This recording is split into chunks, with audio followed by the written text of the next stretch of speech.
Mall कैसे बन गया अस्पताल? कोविड मरीजों की मौत का जिम्मेदार कौन है? ये हादसा नहीं, ये तो सिस्टम की लापरवाही है। मुंबई के भांडुप इलाके का ड्रीम मॉल। वैसे तो मॉल में लोग खरीदारी के लिए जाते हैं, लेकिन ये एक ऐसा मॉल है जहां अस्पताल बने हैं, वो भी कोविड मरीजों के इलाज के लिए। जो वाकई चौंकाने वाली बात है, मॉल की तीसरी मंजिल पर बने कोविड हॉस्पिटल में देर रात भीषण आग लग गई।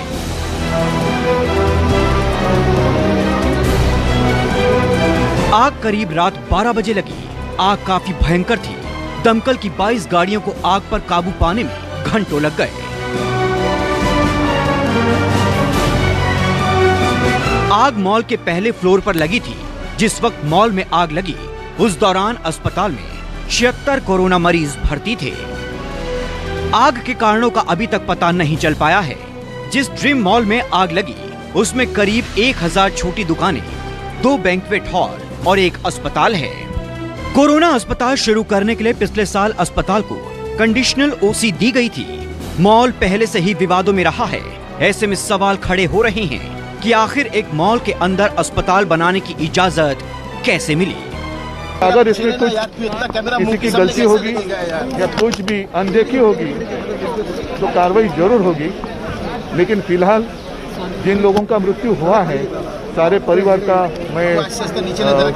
की मैं क्षमा मांगता हूँ। इस हैरान करने वाली घटना पर मुंबई की मेयर किशोरी पेडनेकर ने कहा है कि आग के कारणों का अभी तक पता नहीं चल पाया है, लेकिन तो आर्थिक सहायता देने का ऐलान किया गया है और अगर कहीं कमी होगी तो कार्रवाई जरूर होगी, ये कहा सीएम उद्धव ठाकरे ने। मेरे साथ विनोद जगदाले मेरे सहयोगी इस वक्त जुड़ गए हैं इस पर अपडेट्स के साथ।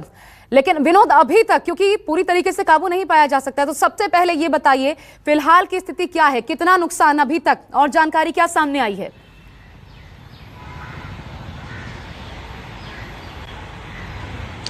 देखिए, मॉल का ज्यादातर नुकसान हो चुका है और आग अभी भी कुछ कुछ हिस्सों में भड़क रही है और उसे शांत करने का काम वहां पर अभी भी शुरू है। दमकल विभाग की अभी भी 25 से भी ज्यादा गाड़ियां और 250 फायर ब्रिगेड के कर्मचारी वहां पर मौजूद है और जिन जिन हिस्सों में रुक रुक कर आग भड़क रही है, वहां पर ये कूलिंग ऑपरेशन वहां पर फायर ब्रिगेड लगातार वहां पर कर रही है। पहले ये सवाल उठाया गया था, देखिए वो मॉल जो है वो मॉल पहले से ही विवादों में रहा है और ऐसे में कोविड के दरमियान उस हॉस्पिटल को वहां पर एनओसी दी गई। ये एनओसी इस महीने की 31 मार्च को खत्म हो रही थी और ये हादसा 26 तारीख को ही हो गया। तो इसमें करीब 10 लोगों की मौत हो चुकी है।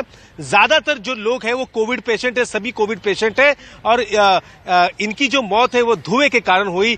पूरा जो धुआं है, आपको मैं बता दूं, पहली आग हॉस्पिटल में नहीं लगी, वो बल्कि मॉल में लगी और जैसे ही इसका स्मोक धुआं जब उठा तो हॉस्पिटल का जो अलार्म सिस्टम था वो अलार्म सिस्टम कार्यान्वित हो गया और उसके बाद तुरंत जितने भी लोग हैं, पेशेंट है, उन सभी को रेस्क्यू करके बाहर लाया गया। लेकिन धुआं जो है वो आईसीयू में ज्यादा फैल गया, वहां पर ऑक्सीजन सिस्टम बंद हो गया बिजली नहीं होने के कारण और पेशेंट को जब बाहर निकाला तब उनकी सांसें फूलने लगी और एक एक करके उन लोगों ने वहां पर दम तोड़ना शुरू किया। दर्दनाक हादसा है।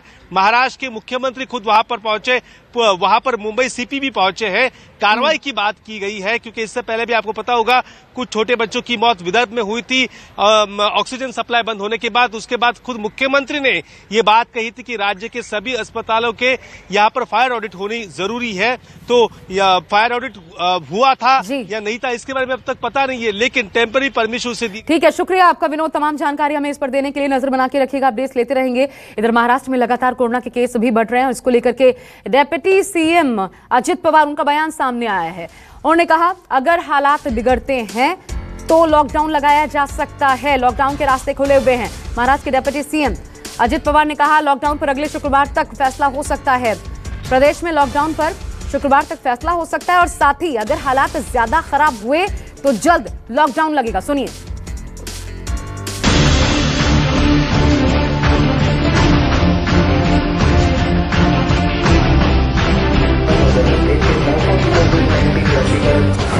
कोरोना ने फिर पकड़ी रफ्तार, आज 59,000 के पार।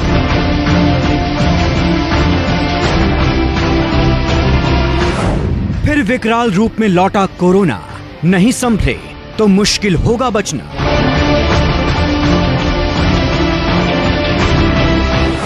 नए मामलों का टूटा रिकॉर्ड, 5 महीने में सबसे ज्यादा रिपोर्ट।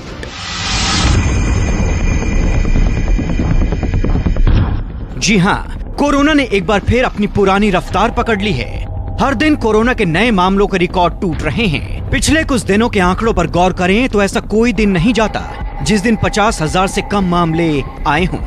लगभग हर दिन 50,000 के पार नए केस आ रहे हैं। आज भी देश में 59,000 से ज्यादा नए मामले सामने आए हैं। स्वास्थ्य मंत्रालय की ओर से जारी आंकड़ों के मुताबिक देश में बीते 24 घंटे में 59,069 नए केस सामने आए हैं। वहीं देश भर में 257 कोरोना मरीज अपनी जान गंवा चुके हैं, जबकि 32,912 मरीज कोरोना वायरस को मात देकर ठीक हुए हैं। कोरोना के ये नए केस 17 अक्टूबर के बाद से सबसे ज्यादा हैं। तब यानी 17 अक्टूबर को 61,893 नए मरीज मिले थे। गुरुवार को एक्टिव केस यानी इलाज करा रहे मरीजों की संख्या में 25,857 की बढ़ोतरी हुई है। ये लगातार दूसरा दिन है जब एक्टिव केस 25,000 से ज्यादा बढ़े हैं।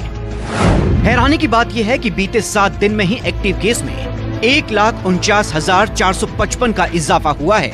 इसी के साथ देश में अब तक 1,18,46,082 लोग इस महामारी की चपेट में आ चुके हैं, जिसमें से 1,60,983 मरीजों की जान जा चुकी है। स्वास्थ्य मंत्रालय के आंकड़ों के मुताबिक कोरोना के नए मामलों में से 80% मामले 6 राज्यों से हैं। महाराष्ट्र, पंजाब, केरल, कर्नाटक, छत्तीसगढ़ और गुजरात में सबसे ज्यादा नए मामले सामने आ रहे हैं। महाराष्ट्र में कोरोना का सबसे ज्यादा कहर है। महाराष्ट्र में एक दिन में 35,952 नए मरीज मिले हैं, जबकि 111 लोगों की जान चली गई है। ये आंकड़ा महामारी की शुरुआत से अब तक के एक दिन में मिलने वाले मरीजों की सबसे बड़ी संख्या है। इससे पहले 24 मार्च को महाराष्ट्र में 31,855 केस आए थे। महाराष्ट्र में अब तक 26 लाख से ज्यादा लोग इस महामारी की चपेट में आ चुके हैं, जबकि 53,795 लोगों की मौत हुई है। महाराष्ट्र के अलावा पंजाब में 24 घंटे में 2,661 नए मरीज मिले हैं, 43 लोगों की मौत हुई है। कर्नाटक में 2,523 नए मरीज सामने आए, जबकि 10 मरीजों की मौत हुई है। असम का चुनाव जीतने के लिए कांग्रेस जी जान से जुटी है। मध्य प्रदेश के पूर्व सीएम कमलनाथ ने भी असम में प्रचार की कमान संभाल रखी है। कमलनाथ से बात की हमारे सहयोगी रमन कुमार ने। पूर्व मुख्यमंत्री कमलनाथ हमारे साथ हैं गुवाहाटी में। सर, आप आए, शिवराज सिंह चौहान कल प्रेस कॉन्फ्रेंस करके गए। शिवराज सिंह चौहान का जवाब देने के लिए आप आए हैं क्या? मैं किसी का जवाब देने नहीं आया। मेरा पुराना संपर्क है असम से। मैं इसलिए आया हूँ और मेरे पार्टी का निर्देश था, इसीलिए मैं आया हूँ। आपने कहा कि शिवराज सिंह चौहान का खाना पचता नहीं जब तक वो झूठ नहीं बोलते। मैं तो ये हर भाषण में कहता हूँ। मैंने कल दमोह में कहा, कल मैं दमोह में था, तो ये बात तो मध्य प्रदेश की जनता जानती है। अब तो तालियां बजाती है कि हाँ, आज का खाना हजम होगा, इस कारण। लेकिन आप लोगों का संबंध इतना अच्छा है। मैं देखता हूं कि जब भी आप जाते हैं मिलने के लिए, या वो पहले जब आप मुख्यमंत्री थे वो मिलने के लिए आते थे, तो मैंने देखा कि वो खुद रिसीव करने आपको आते हैं। आप बुके लेके जाते हैं, लेकिन वो खुद अपना बुके लेके आपको देते हैं। फिर ऐसा आरोप आप कैसे लगाते हैं? ये हमारी विचारधारा की बात है। मेरे संबंध किसी से खराब नहीं है, बीजेपी में किसी से खराब नहीं है। संबंध अपनी जगह, हमारा भाईचारा है। हम प्रदेश के लिए साथ मिलकर काम भी करेंगे। मैंने विधानसभा में ये बात कही। तो पर जो सच्चाई है, सच्चाई तो जनता को बतानी पड़ती है। एक सर, जनसभा में लगातार नरेंद्र मोदी, अमित शाह ये कहते हैं कि कांग्रेस पार्टी का अलायंस बदरुद्दीन अजमल के साथ है, तो फिर अगर सरकार बन जाती है तो वे घुसपैठियों के खिलाफ कार्रवाई कैसे करेंगे? देखिए, ये इनके पास कुछ कहने लायक नहीं है। मैं तो चाहता हूँ मोदी जी जरा हिसाब दें कि उनकी भारतीय जनता पार्टी की सरकार ने पिछले 5 साल में क्या उनकी उपलब्धियां थी। आपको लगता है कि चिंता कांग्रेस की ना करें? आपको लगता है YouTube पर News 24 का परिवार अब 1 करोड़ का हो गया है। इस प्यार और भरोसे के लिए आपका तहे दिल से शुक्रिया। चाहे टीवी हो या सोशल मीडिया, हमारा वादा है हम यूं ही निष्पक्ष होकर पत्रकारिता का धर्म निभाते रहेंगे।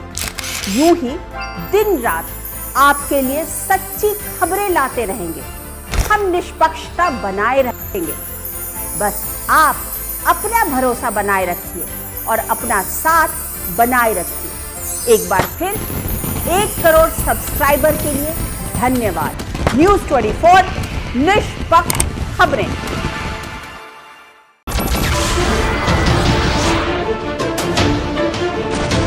नमस्कार, मैं हूं मानक गुप्ता। अगर आपको हमारा ये वीडियो पसंद आया हो तो इसे लाइक और शेयर जरूर करें और हां, हमें सब्सक्राइब और फॉलो करना ना भूलें ताकि आप देश और दुनिया की कोई खबर मिस ना करें। तो जुड़े रहिए हमारे साथ और देखते रहिए न्यूज़ 24।